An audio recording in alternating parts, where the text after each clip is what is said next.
Halo semuanya, selamat datang di channel Belajar 12 Jam.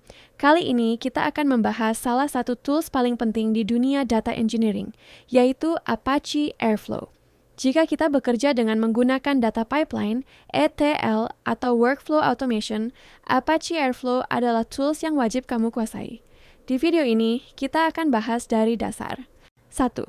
Mulai dari jenis-jenis pemrosesan data. 2. Kenapa Apache Airflow itu penting? 3. Bagaimana perbandingan Apache Airflow dengan crontab? 4. Hingga arsitektur lengkap Apache Airflow. Yuk, langsung kita mulai. Pertama, kita bahas batch processing. Batch processing adalah metode di mana data dikumpulkan selama periode waktu tertentu, lalu diproses secara bersamaan dalam satu kelompok atau batch pada interval waktu yang sudah ditentukan. Jadi datanya tidak diproses satu persatu secara langsung, melainkan dikumpulkan dulu, baru dieksekusi secara berurutan. Kelebihan batch processing adalah efisiensi dalam penggunaan sumber daya dan kemampuannya mengelola volume data yang sangat besar dengan gangguan minimal. Kekurangannya, waktu tunggu cenderung lama dan tidak cocok untuk kebutuhan yang memerlukan respons real-time. Nah, kebalikannya adalah stream processing. Dalam stream processing, data diproses secara kontinu dan real-time segera setelah data tersebut diterima. Jadi tidak perlu menunggu data terkumpul dulu. Ini sangat cocok untuk aplikasi yang membutuhkan pembaruan instan seperti deteksi fraud pada transaksi keuangan, monitoring server, atau perangkat IoT. Menurut DataCamp, stream processing memproses data secara terus-menerus dan incremental, berbeda dengan batch yang menangani data dalam potongan besar pada interval terjadwal. Kelebihan stream processing adalah cocok untuk data yang berubah secara konstan. Namun kekurangannya membutuhkan sumber daya komputasi yang lebih besar, perangkat yang lebih canggih, dan debugging serta monitoringnya lebih menantang. Jadi kapan kita pakai stream dan kapan pakai batch? Gunakan stream processing kalau butuh real-time analytics. Gunakan batch processing kalau tidak ada kebutuhan real-time dan data bisa ditunda. Sekarang kita masuk ke topik utama, Apache Airflow. Apache Airflow adalah tools data engineering open source yang berfungsi sebagai workflow dan data orchestration. Airflow awalnya dikembangkan oleh Airbnb pada tahun 2014 dan kemudian menjadi project top level di Apache Software Foundation. Menurut dokumentasi resmi Airflow, platform ini memungkinkan kita membangun workflow yang terhubung dengan hampir semua teknologi melalui framework Python yang extensible, dilengkapi dengan web-based UI untuk visualisasi, manajemen, dan debugging. Airflow bisa dideploy menggunakan Docker, Kubernetes, ataupun langsung di Linux. Yang membuat Airflow istimewa adalah konsep DAG, Directed Acyclic Graph. DAG adalah representasi dari workflow kita, berisi kumpulan task yang dijalankan secara berurutan tanpa adanya siklus atau perulangan. Setiap task dalam DAG memiliki dependensi yang jelas terhadap task lainnya. Yang penting dicatat, skrip DAG di Airflow ditulis menggunakan bahasa pemrograman Python. Jadi kalau kamu sudah familiar dengan Python, kamu akan lebih mudah memahami Airflow. Airflow bukan sekadar data pipeline biasa. Airflow adalah data orchestration tools. Data orchestration itu lebih luas dari sekadar pipeline karena mencakup manajemen alur kerja yang kompleks seperti dependency management, scheduling, monitoring, dan error handling. Menurut astronomer, data orchestration berada di jantung setiap modern data stack dan menyediakan automasi yang elaboratif untuk data pipeline, di mana setiap aksi dalam pipeline saling mengetahui status satu sama lain. Jika kita berpikiran, bukannya di Linux sudah ada crontab untuk scheduling? Kenapa harus pakai Airflow? Hal ini merupakan pertanyaan bagus.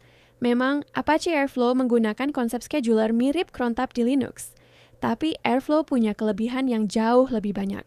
Pertama, crontab hanya bisa menjadwalkan satu jenis task saja, tanpa ada konsep dependensi antar task. Contoh, task A harus selesai dulu sebelum task B jalan, crontab tidak bisa menangani itu. Sedangkan Airflow bisa. Kedua, di crontab, jika ada task yang berjalan lebih lambat dari jadwal, maka hal ini bisa menyebabkan terjadinya overlapping dengan task berikutnya. Airflow menangani masalah ini dengan dependency management yang tepat. Ketiga, Airflow menyediakan fitur auto retry. Kalau task gagal, Airflow bisa otomatis mencoba lagi sesuai konfigurasi retry yang kita tentukan. Crontab tidak punya kemampuan ini. Keempat, Apache Airflow mendukung distributed parallel processing, sedangkan crontab hanya berjalan di satu mesin. Kelima, Airflow memiliki integrasi dengan ekosistem big data seperti Hadoop, Spark, dan berbagai cloud provider. Keenam, Airflow menyediakan web interface yang lengkap untuk monitoring status dan alerting dari tugas-tugas yang berjalan, sedangkan crontab hanya bisa dipantau melalui syslog. Menurut dokumentasi resmi Airflow, komponen web server menyajikan antarmuka pengguna yang praktis untuk inspek, trigger, dan debug perilaku DAG dan task. Sekarang kita masuk ke bagian yang lebih teknis. Arsitektur Apache Airflow. Arsitektur Airflow ditentukan oleh eksekutor yang digunakan. Ada 4 jenis eksekutor utama. Yang pertama, Sequential Executor. Ini adalah eksekutor paling sederhana. Hanya bisa menjalankan satu task pada satu waktu, tidak paralel. Tidak memerlukan database atau worker tambahan, dan biasanya digunakan untuk pengujian lokal saja. Arsitekturnya terdiri dari 2 kontainer utama, Airflow Scheduler dan Airflow Web Server, dengan SQLite sebagai metadata database defaultnya. Yang kedua, Local Executor.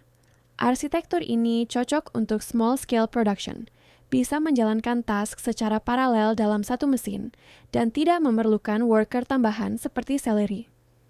Arsitekturnya menambahkan PostgreSQL sebagai metadata database, menggantikan SQLite yang terbatas.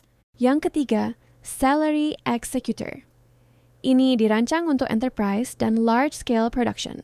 Celery Executor mendukung banyak worker yang terdistribusi di beberapa mesin dan menggunakan message queue seperti Redis atau RabbitMQ untuk komunikasi antar komponen. Menurut dokumentasi Astronomer, Celery Executor memungkinkan scaling workload secara horizontal dengan menjalankan task pada beberapa Celery worker yang mengambil tugas dari antrian. Kelebihan utamanya adalah distribusi beban kerja yang efektif, skalabilitas horizontal dengan menambah worker, dan fleksibilitas konfigurasi. Arsitekturnya terdiri dari scheduler, web server, PostgreSQL, Redis sebagai message broker, dan beberapa Celery worker. Yang keempat, Kubernetes Executor. Ini untuk highly scalable dan cloud-native environment. Setiap task dijalankan dalam pod Kubernetes terpisah, dengan auto-scaling sesuai kebutuhan workload.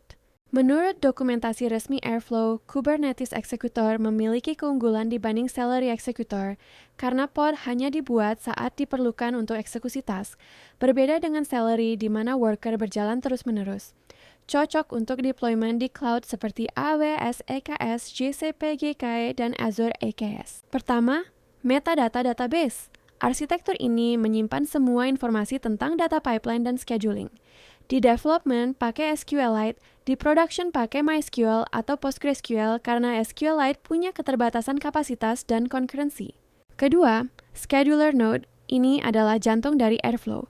Kalau scheduler down, semua task tidak bisa jalan. Makanya di production minimal harus ada 2 scheduler untuk high availability, dan ini sudah didukung sejak Airflow 2.0. Scheduler bertugas menjadwalkan task, memutuskan kapan task harus dijalankan berdasarkan dependensi, memonitor status task, dan melakukan retry kalau task gagal.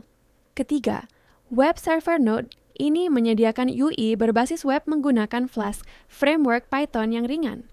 User bisa melihat, mengelola, dan mengendalikan DAG, serta melihat log eksekusi melalui web UI ini. Jadi, kesimpulannya, pilih eksekutor sesuai kebutuhan. Untuk testing dan pengembangan lokal, gunakan Sequential Executor. Untuk workflow kecil menengah di satu mesin, gunakan Local Executor. Untuk skalabilitas tinggi dengan banyak worker, gunakan Celery Executor. Dan untuk deployment berbasis Kubernetes dan Cloud Native, gunakan Kubernetes Executor. Apache Airflow adalah tools yang sangat powerful untuk mengorkestrasi data pipeline di skala apapun.